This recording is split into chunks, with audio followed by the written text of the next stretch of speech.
రుషికొండ భవనాల వివాదం నడుస్తోంది. ఆ భవనాన్ని ఎమ్మెల్యే గంటా శ్రీనివాసరావు పరిశీలించారు. అనంతరం ఆ భవాలకు సంబంధించి వీడియోలు సోషల్ మీడియా ఛానళ్లలో వైరల్గా మారాయి. వాటిపై చాలా విమర్శలు వస్తున్నాయి.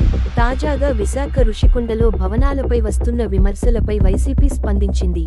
తాజాగా సోషల్ మీడియా వేదిక ద్వారా వివరణ ఇచ్చింది. అవి ప్రభుత్వ భవనాలే, ప్రైవేట్ ఆస్తులు కావు. విశాఖకు గత ప్రభుత్వం ఇచ్చిన ప్రాధాన్యంలో భాగంగానే వీటిని కట్టింది. విశాఖ ఆర్థిక రాజధాని అని చంద్రబాబు 1995 నుంచి ఊదగొడుతున్నారు.